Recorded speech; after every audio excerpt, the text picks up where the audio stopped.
Hey guys, so this video was supposed to come out last weekend because it was supposed to be a follow up to part one of why Jennings is good, and now we're going to talk about why Jennings is bad. Before we get right into it, please like and subscribe.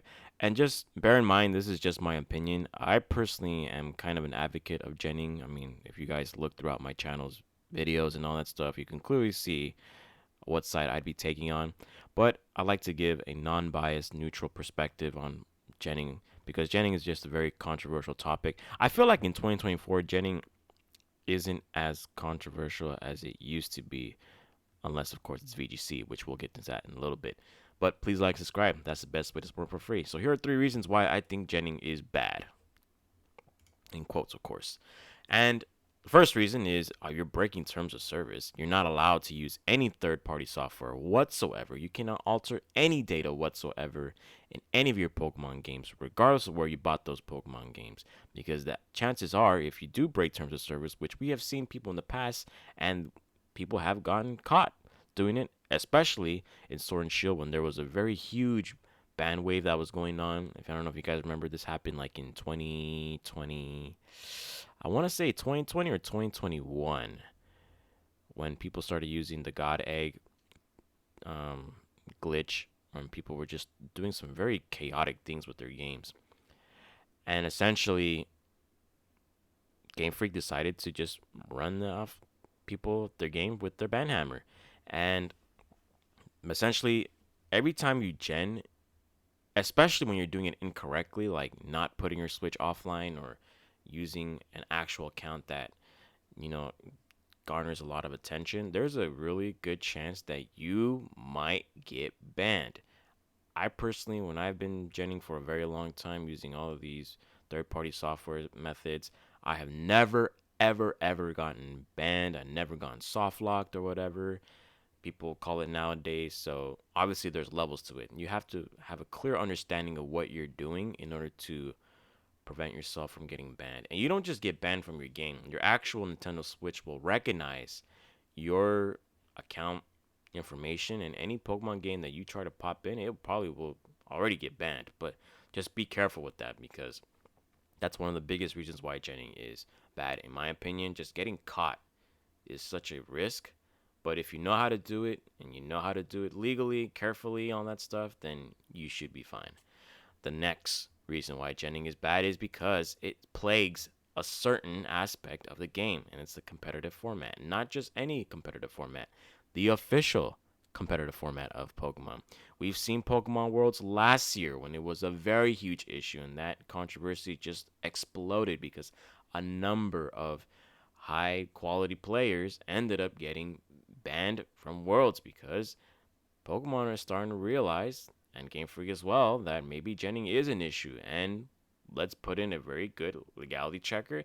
And I'm going to assume that these people, they thought they knew what they were doing when it came to Jennings and all that stuff, but unfortunately they don't. They got caught. Now, if I recall, the biggest reason why a lot of these players got caught was because of the home tracker. Every time you gen a Pokemon directly into Scarlet and Violet, it has a home tracker of 00000. And let's say, for example, you have Urshifu and Enamorus, which are the two top meta relevant Pokemon that you cannot get naturally in Scarlet and Violet. If you inject those two directly into Scarlet and Violet, the game's going to flag it as, hey, this Pokemon did not come from Pokemon Home. Because otherwise, if it actually came from Legends Arceus, then to Home, then Scarlet and Violet, it will have a tracker. But since these have tracker issues, then yeah, these Pokemon were most likely gen. And that was speculated as one of the biggest reasons why a lot of the quality players got banned, unfortunately. So not only that, genning is very bad for VGC, but it gives you a very bad impression of who you are as a person. A lot of people, from the casual and even the competitive fan base, they care about who they follow in VGC. Like, can you imagine somebody, as Ray Rizzo or Wolfie Click or Aaron Cybertron, they got caught getting DQ'd from these tournaments because they're using Gen Pokemon. Imagine the perception nowadays. It's crazy. So, yeah, Jennings bad because honestly, it kind of, you know, scrambles the images of a lot of players in these top tournaments, especially when it comes to Worlds. I can't imagine what Worlds will be this year, especially with now people are on the alert of, oh man, I can't really gen like crazy because, they're probably going to be checking that too. And then obviously the third and most biggest reason why genning is bad is because it kind of defeats the purpose of Pokemon in general. Like, can you imagine? And I've seen people do this where they would buy the game, let's say Scarlet and Violet in this generation, and they wait until Pikahex actually becomes compatible with Scarlet and Violet. I've seen it. I've seen people do that. Me personally, what I do is I play the game naturally. I just play the game as if it's my first time ever. I mean, of course it is. I freaking bought it. That's the whole point. I complete all the missions, the side tasks as much as I possibly can. And then if I need a Pokemon, for competitive play, which is the only reason why I only gen Pokemon is just because I want to play random Wi-Fi battles and upload it on YouTube, then sure, I do that.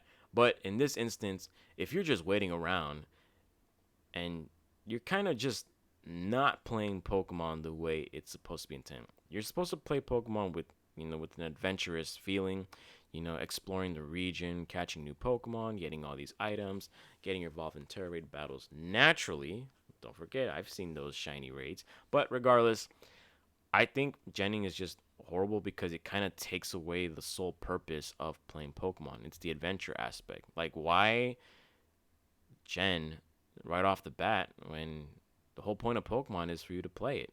Play it throughout the three storylines in Scarlet and Violet. Don't just wait until late November or early December to get yourself gen Pokemon. I think it kind of defeats the purpose of that overall. I mean, it's crazy to see like some people would rather start off their adventure with like a team full of shinies, which obviously, the odds of that happening are very, very low, especially without the shiny charm. And then, it kind of like defeats the purpose. I kind of had this feeling, when I completely finish Scarlet and Violet and the DLC, and then I get whatever Pokemon I want, it kind of feels like, okay, there's nothing left to do in this game. Like, honestly, there literally is nothing to do in this game because I have so much power with PK Hex and Jenning that there really is no point in me playing Pokemon anymore. Which is probably why this game, to me, has like the lowest amount of hours in regards to all the Pokemon games on the Switch.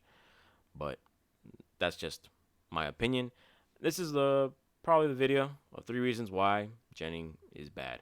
Let me know your opinions in the comment section down below. Do you think Jenning is good? Do you think Jenning is bad? Let me know. I like to see the arguments for both sides. And there's it. It's your boy Franklin signing out. Peace.